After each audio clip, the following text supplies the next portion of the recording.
Hello, welcome back to the Kansas YouTube channel.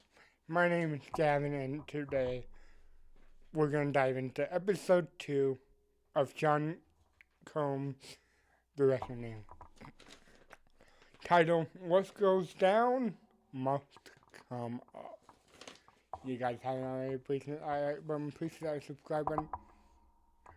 Disclaimer, this talks about the death of Biggie Smalls and Tupac. So if you guys don't want to be around death or sexual assault or harassment, please click away. I'll understand.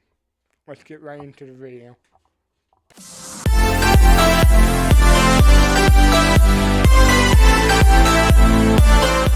4th, 1994. They were celebrating the birthday of Puff.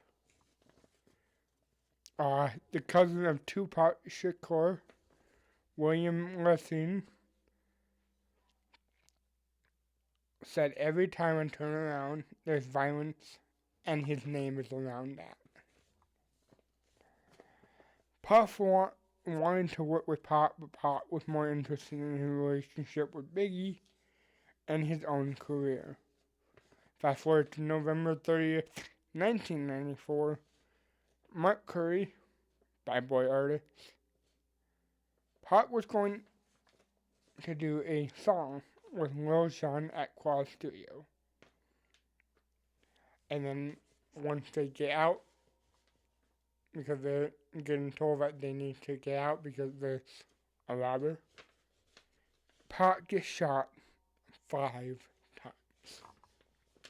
Puff was there,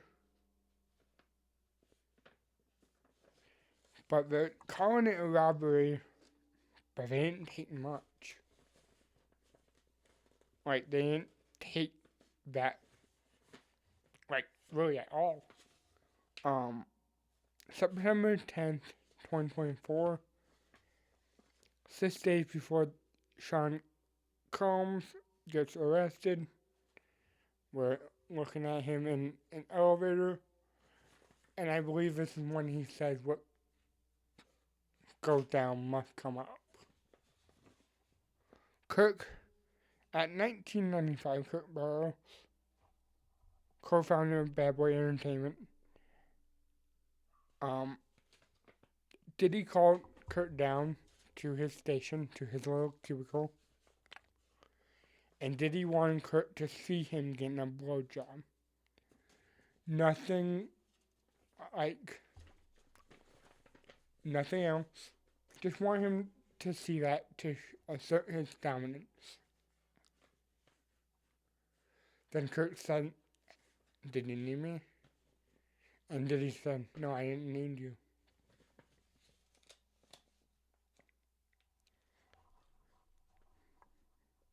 The seeds were planted early on. Everyone co-signing his activities. Eric Sermon, rapper and member of EPMD. Tim Dog Patterson, A&R for Uptown Records. He was the gateway to the music industry. Diddy was the way to get into the music industry back then. Sean wanted the 25% from Kirk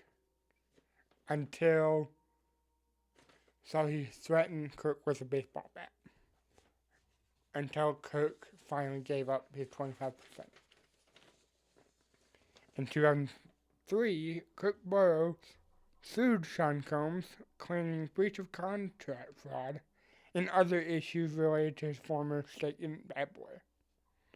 The case was later dismissed after the court found the claims were filed too late and questions over who originally owned Bad Boy Entertainment still remain.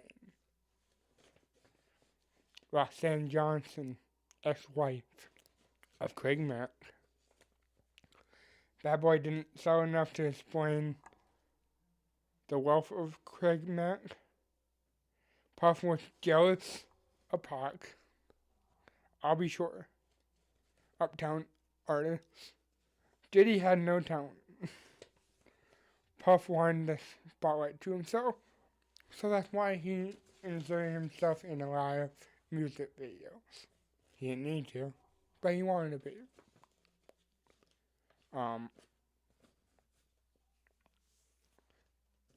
Marion Suge Knight Jr., CEO of Death Row Records. Craig wasn't happy there anymore, and Death Row was courting him because Suge was opening Death Row East. And then this is when one of the tragedies starts. Jake got shot and killed in front of Suge Knight, so Suge Knight holds Diddy and says, and basically is like, hey, you gotta shoot him to get to me. But Jake gets shot and killed. East Coast and the West Coast war starts here. Pop went to jail because of the sexual misconduct stuff that he was going through.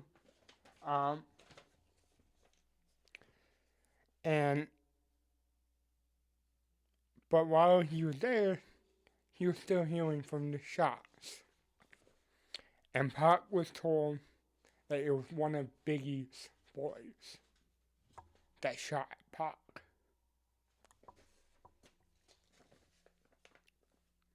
Suge visited Pac in jail, and that's when the war escalated, because Pac signed with Death Row Records, and then Pac went on stage saying, "Fuck Bad Boy."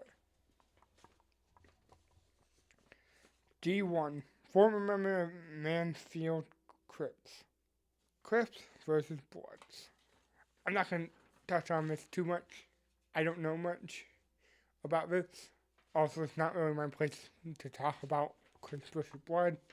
I'm only going to talk about what we talked about in this documentary. Eric Von Zip Martin. Sean said that Eric was an uncle to Sean. And he is a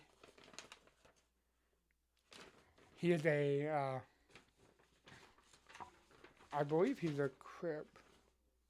Yep. Zip had a relationship with Southside Crips and a relationship with Bad Boy Entertainment. Zip can give protection to Diddy and his crew. One of the members of Death Row got jumped by a member of the Southside Crips, and they are wondering if it is because of Diddy, if Diddy called that hit.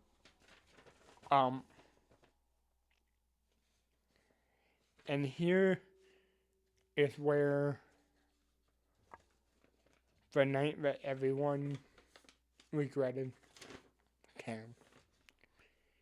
It was the Tyson fight. Orlando Anderson, who was connected to Puff, is the one who jumped him.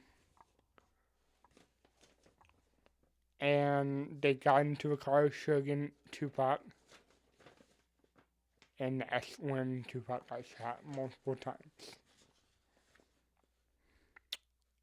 Craig was scared of Puff, but he wanted out, but he stayed because of his fear of Puff. Because he had a feeling that Puff called the hit on Pac.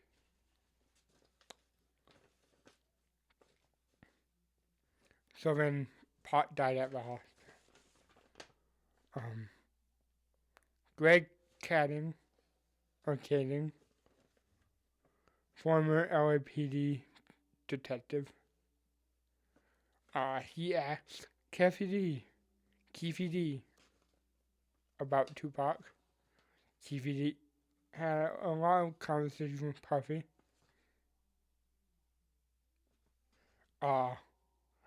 He even gave the card for the Usher video, Can You Get With It? Puff said he'd give anyone in the room anything for the heads of Suge and Pac. And this was after Jake got killed. Puff wants to get rid of him. Puff wanted to rent multiple cards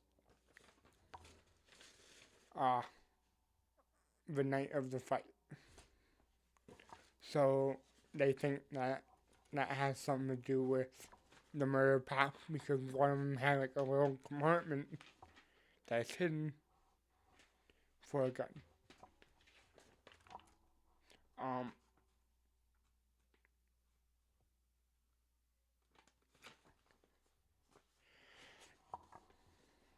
Puff to Keefy D. So they were having conversations. But Zip died from cancer. So Keefy D and Puff are the last ones who can be held responsible for the death of Tupac Shakur. At the time of airing, Keefy D is set to stand trial in 2026 for the murder of Tupac Shakur. He now claims the proffer was made under duress. Okay. September 10th, 2024. 6 days before the arrest. No more Mr. Nice Guy. So they went back to Sean Combs in present day. Not today, but in 2024. They were talking to him, and I believe this is because the first time they were talking to a lawyer. This time they're talking about what goes down must come up.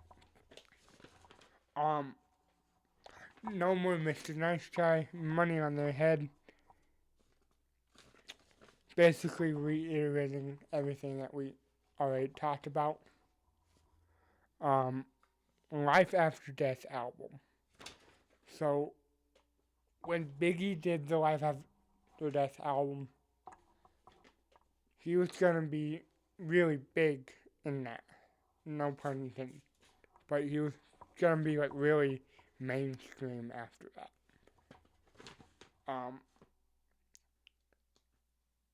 However, they are not to step foot in LA because of a war between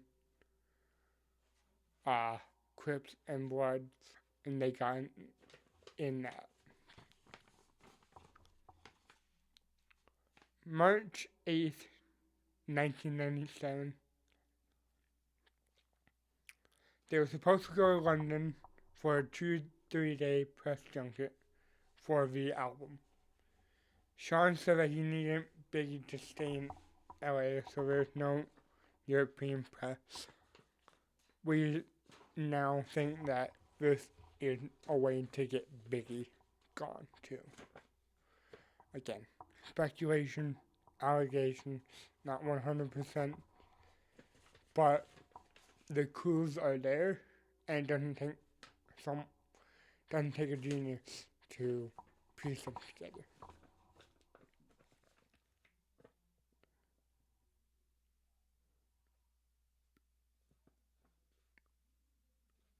They had a party, Big and Puff, and then after they showed that, they started showing a video of Biggie talking about how he feels like he's going to get killed soon.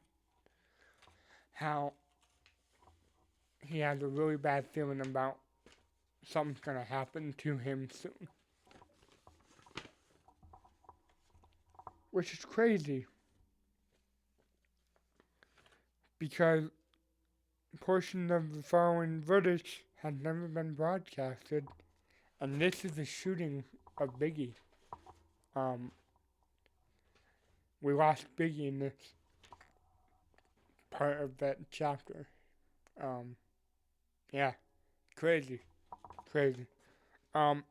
also the same way we lost Pac. So it's kind of crazy to, you know, yeah. Because right here, whoever killed Tupac possibly killed Biggie. And here's the scummy shit.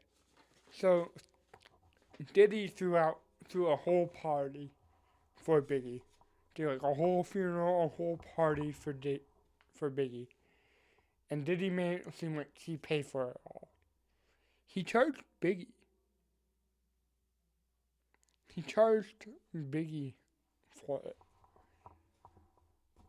So that's a little fucked. Brooklyn Babs, member of the band, and Biggie was going to be on the Rolling Stones cover.